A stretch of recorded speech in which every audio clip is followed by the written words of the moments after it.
क्या कहेंगे इसको, एक कामयाब जलसा कहा जाएगा? क्योंकि अब मैं ये देख रहा हूँ सोशल मीडिया पर, मेन स्ट्रीम मीडिया पर ये एक बहस चल पड़ी है कि तहरीक-ए-इंसाफ इतनी मुश्किलात के बावजूद भी लीडर आधे से ज़्यादा अंदर है, बड़ा लीडर जो है बानी वो भी अंदर है, फिर इलेक्शन में भी जो है वो इनके साथ ये कहते हैं कि ज्यादती हुई है। इस सब के बावजूद क्या ये एक अच्छा कामयाब जलसा करने में कामयाब हुए हैं?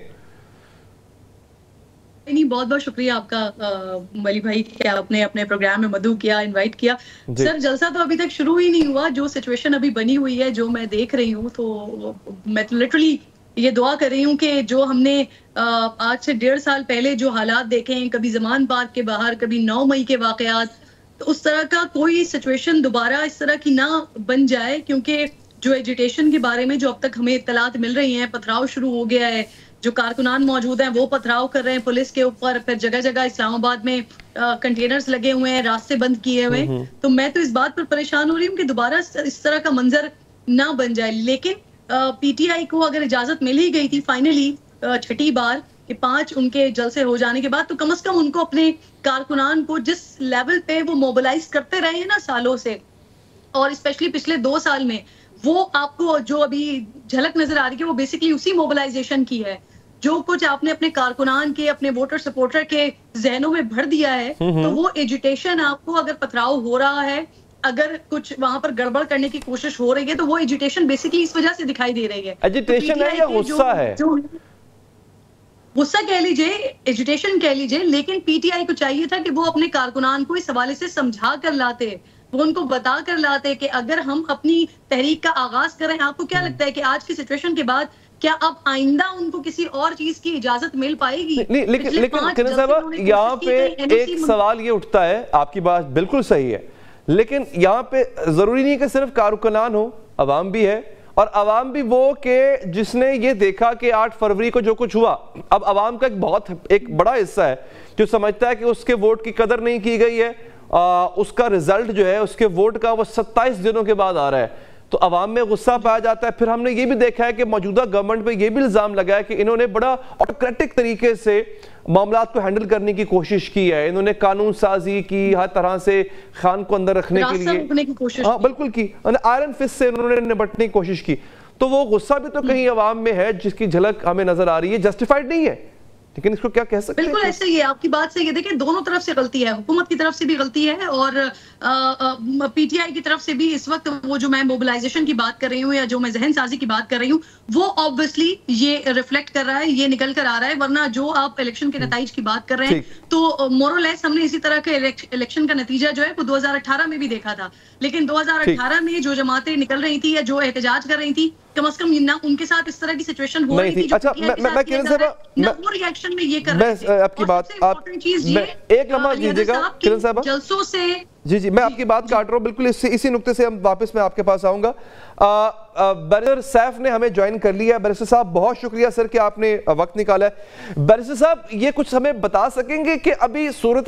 किस सूरत हाल का सामना है सर? आपको, आपके कारकुनान को जलसा गांव में लोग पहुंच भी रहे हैं, अभी वो भी लोग हैं जो कि रस्तों में खड़े हुए हैं, ट्रैफिक ब्लॉक है, वो पहुंच नहीं पा रहे, फिर शेलिंग भी होना शुरू हो गई है, खबर है कि आपके कारकुनान की तरफ से पथराव भी हुआ है। कुछ अपडेट करेंगे सर कि हो क्या रहा है इस वक्त?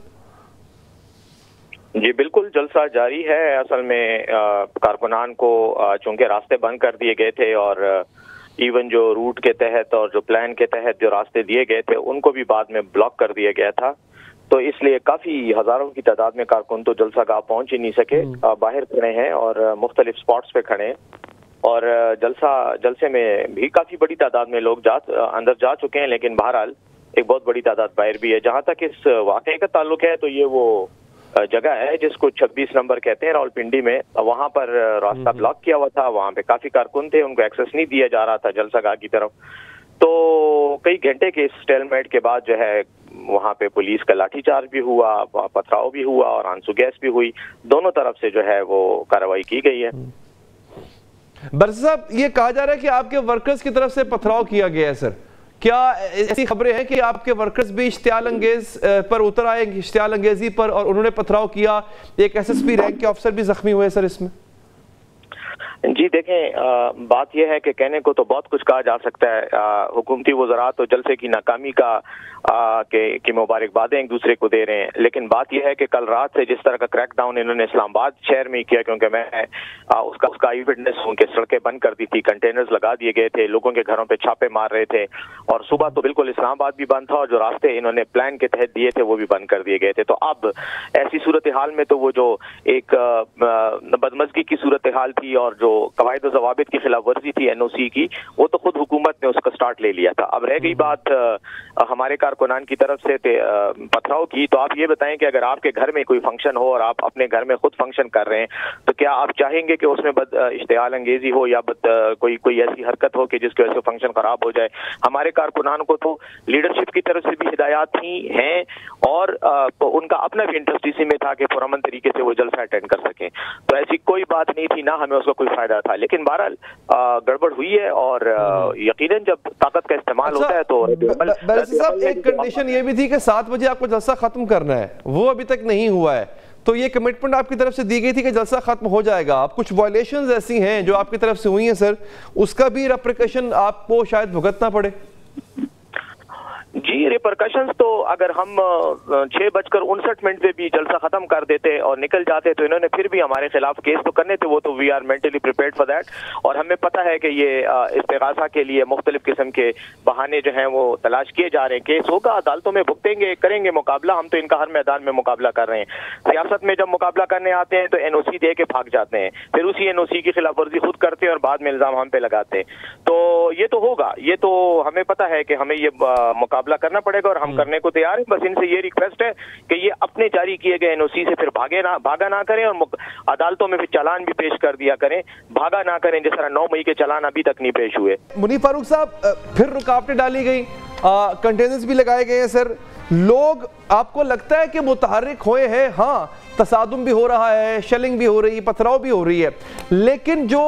सोचा गया था कि ये बहुत बड़ा जलसा, बहुत ग्रैंड जलसा होगा, आपकी क्या ऐसी तवक्कुआत थी और क्या वो तवक्कुआत पे पूरा उतरा है? देखिए, तहरीके इंसाफ की जानिब से कोशिश तो पूरी है कि इस जलसे को बड़ा कामयाब जलसे के तौर पर पोर्ट्रे किया जाए, और वो पाकिस्तान तहरीके इंसाफ की जो एक सोशल मीडिया मैकेनिज्म है उसके जरिए वो हमेशा काफ़ी हद तक कामयाब हो जाते हैं। लेकिन एक वजह यह भी है कि पार्टी ज़ेरे अताब है, इमरान खान साहब जेल में हैं और बहुत से लोग 9 मई की वजह से, 9 मई के वाक़यात को बेशक 1.5 साल हो गया है, लेकिन बहुत से लोग उस वजह से डरे हुए भी होते हैं कि घर से बाहर नहीं निकलना। और हम इस बात को भी खारिज इम्कान करार नहीं दे सकते कि शायद लोगों को कुछ चीज़ें नज़र आ रही हैं कि शायद अब वो या तो प्रैक्टिकली ये देखते हैं कि इमरान खान साहब का फिलहाल इक़्तिदार के अंदर आना मुश्किल है, लिहाजा वो शायद इतने ज़्यादा जज्बे के साथ बाहर नहीं आ रहे, क्योंकि हर जो वर्कर होता है उसकी कमिटमेंट का लेवल वो नहीं होता जो किसी दूसरे वर्कर का हो। गो के पाकिस्तान तहरीके इंसाफ इसके बारे में ये कह रही है कि लोग निकल रहे हैं, जौक दर जौक निकल रहे हैं, आ रहे हैं, रुकावटें अबूर करके आ रहे हैं,